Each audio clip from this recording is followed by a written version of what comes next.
নমস্কার সুধী দর্শকবৃন্দ, রূপসী বাংলা ডিজিটাল প্ল্যাটফর্মে আপনাদের সকলকে স্বাগত জানাই। চ্যানেলের পক্ষ থেকে আমি মনোজ আপনাদের তুলে ধরব চন্দননগরের বিভিন্ন প্রাচীন ঐতিহাসিক মন্দির সম্পর্কে। তো আজ যে মন্দিরে বর্তমানে রয়েছি সেটি চন্দননগরের অন্যতম প্রাচীন একটি মন্দির, শ্রী শ্রী নন্দদুলাল জিউর মন্দির। আপনারা হয়তো সকলেই নাম শুনেছেন। এটি চন্দননগরের লালবাগান অঞ্চলে, ছবিগড় লালবাগান অঞ্চলে এই মন্দিরটি রয়েছে। তো আজকে এই মন্দির সম্পর্কেই বিভিন্ন অজানা তথ্য আপনাদের সামনে আমরা তুলে ধরব। আমরা আজকে পেয়ে গেছি এই মন্দিরের প্রধান যিনি পুরোহিত, সেই পুরোহিত মশাইকে। তার কাছ থেকেই আমরা জেনে নেব এই মন্দিরের সম্পর্কে বিভিন্ন অজানা তথ্য। আমরা পেয়ে গেছি আমাদের এই নন্দদুলাল জিউর মন্দিরের যে প্রধান পুরোহিত, সেই পুরোহিত মহাশয়কে আমরা পেয়ে গেছি। আমরা তার সঙ্গে পরিচয় করে নিচ্ছি। নমস্কার। আমার নাম দেবাশিস মিশ্র। আমি এই মন্দিরে প্রধান পুরোহিত এবং প্রত্যেক দিন এখানকার পুজো পাঠ আমিই করিয়া থাকি।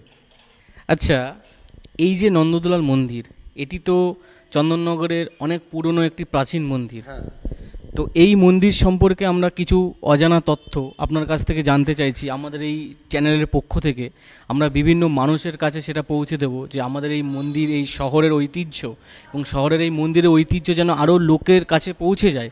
সেই জন্য তাই আমি কিছু আপনার কাছে কোশ্চেন আমি জেনে নিচ্ছি, প্রশ্ন জেনে নিচ্ছি। এই মন্দিরটি স্থাপন হয়েছিল কত সালে? বাংলা 1146 বঙ্গাব্দে স্থাপন হয়েছিল। আচ্ছা, এই যে মন্দিরটি, এই মন্দিরটি স্থাপনকালে এই মন্দিরটি তখন 1146 বঙ্গাব্দ, অর্থাৎ তখন তো হয়তো ফরাসিদের সময়কাল উপনিবেশ ছিল। তো এই মন্দিরটি স্থাপন কার হাত ধরে হয়েছে? দেওয়ান ইন্দ্রনারায়ণ চৌধুরী এই মন্দির প্রতিষ্ঠা করেছিলেন 1146 বঙ্গাব্দে এবং প্রত্যহ পুজো পাঠ হতো। কিন্তু কালের অমুকতলে 1757 খ্রিস্টাব্দে লর্ড ক্লাইভ স্থলপথে এসে এই মন্দিরকে আক্রমণ করে এবং এই মন্দিরে, এই সুরম্য মন্দিরের পেছনে লর্ড ক্লাইভ কামান মেরে দেয় যে এই মন্দিরকে ভেঙে ফেলে দেব। কিন্তু মন্দিরকে ভাঙতে পারিনি।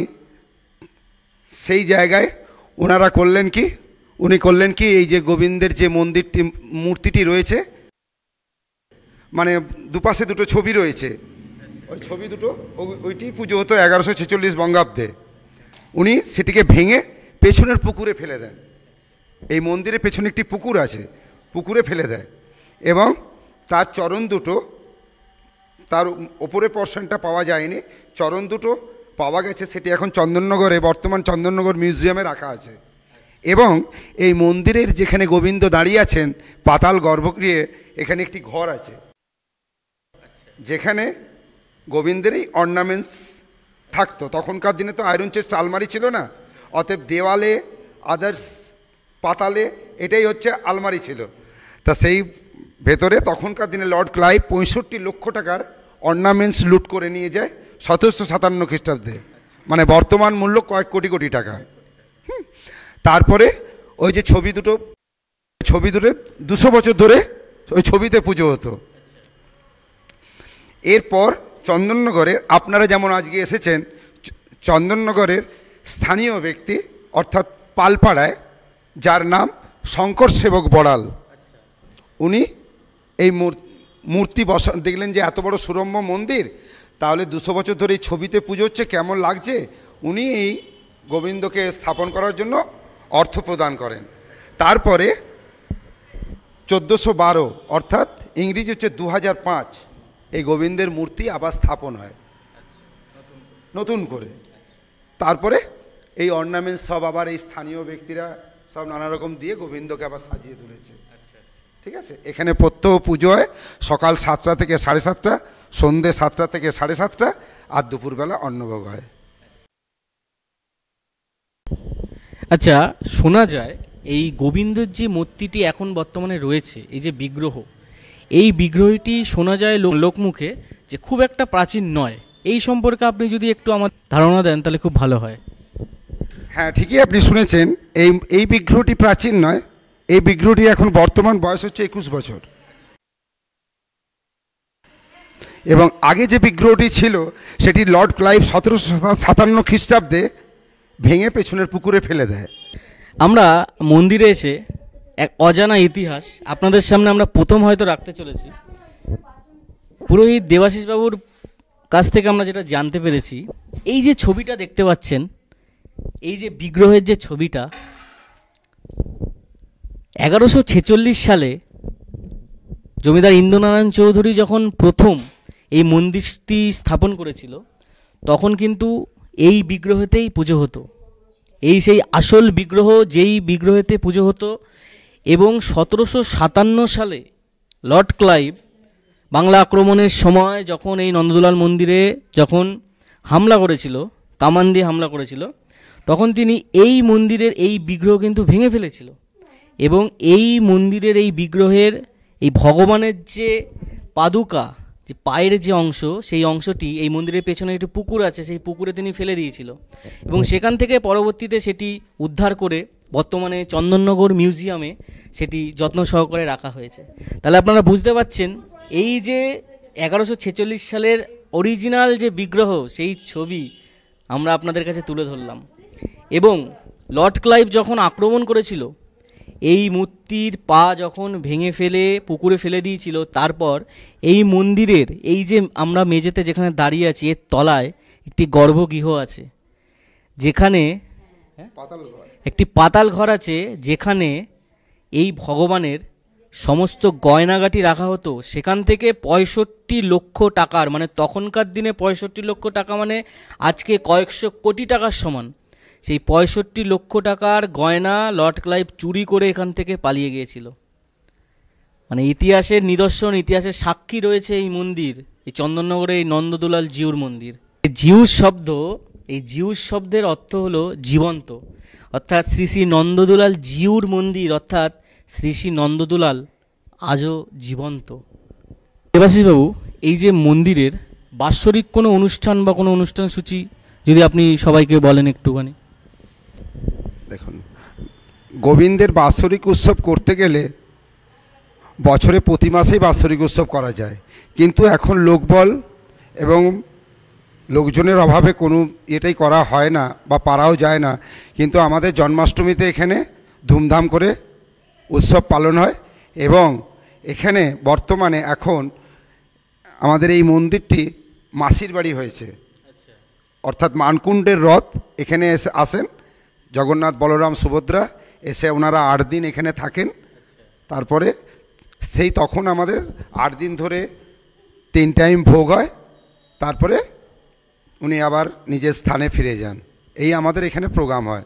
না হলে তো এখানে দোল ঝুলন, দোল পূর্ণিমা করলেই করা যায়, কিন্তু লোকের অভাবে কিছু আর সম্ভব হয়ে ওঠে না।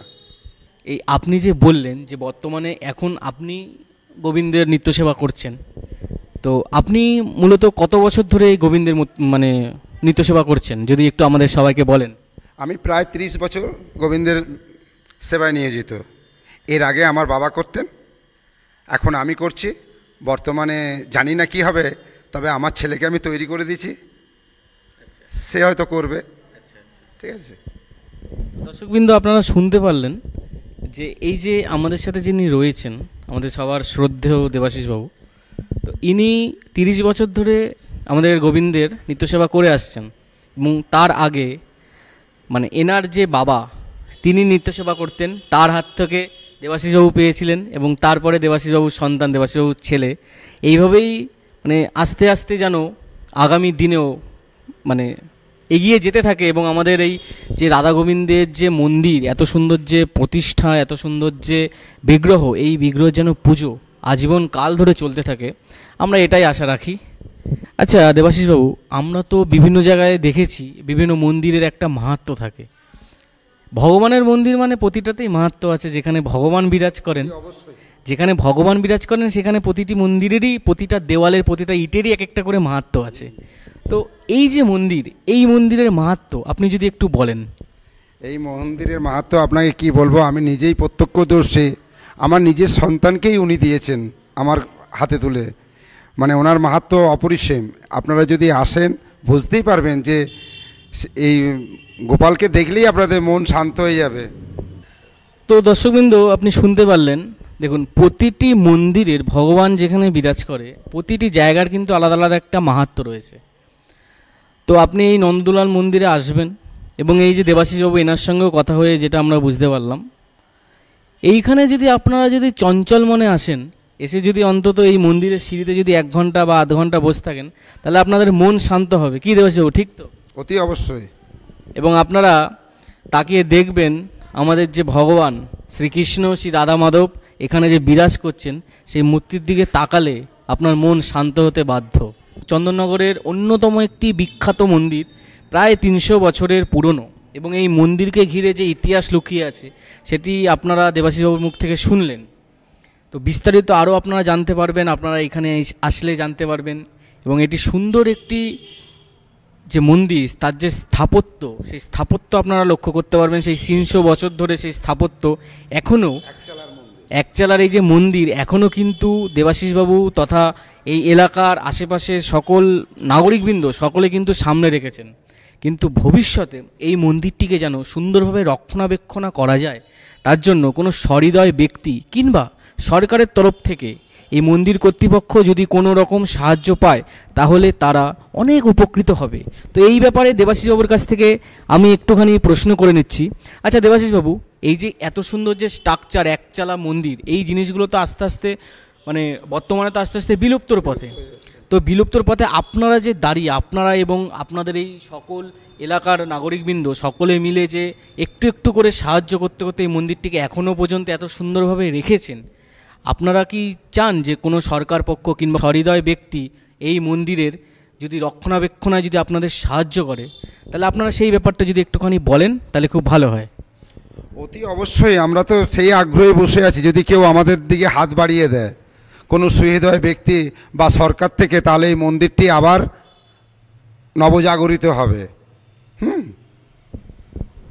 তাই দর্শকবৃন্দ, সকলের কাছে মানে আপনাদের সকলের কাছে আমাদের আবেদন, মন্দিরের কর্তৃপক্ষের পক্ষ থেকে, আমার পক্ষ থেকে, আমাদের ডিজিটাল এই প্ল্যাটফর্মের পক্ষ থেকে আবেদন জানাই যে আপনারা সকলে মিলে যদি এই মন্দিরটি রক্ষণাবেক্ষণায় নিজেদের হাত বাড়িয়ে দেন, নিজেদের হৃদয়কে আগিয়ে দেন, তাহলে এই মন্দিরটি আবার নতুন রূপে জাগরণ করা যাবে, মন্দিরটি নতুনভাবে রক্ষণাবেক্ষণ করা যাবে।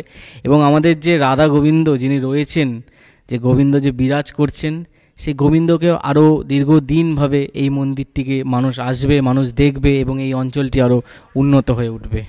ধন্যবাদ। আগামী পর্বে দেখা হবে অন্য কোনো আবার কোনো মন্দিরে। তো ততক্ষণের জন্য ধন্যবাদ। ভালো থাকবেন, সুস্থ থাকবেন এবং এই ধরনের চন্দননগরের সকল মন্দিরের ইতিহাস এবং তার মাহাত্ম্য জানার জন্য আমাদের এই ডিজিটাল প্ল্যাটফর্মটিকে ইউটিউব থেকে যারা দেখছেন তারা সাবস্ক্রাইব করবেন, ফেসবুক থেকে যারা দেখছেন তারা ফলো করে রাখবেন। ধন্যবাদ। দেখা হবে কোনো এক নতুন মন্দিরে, নতুন এক ইতিহাস নিয়ে।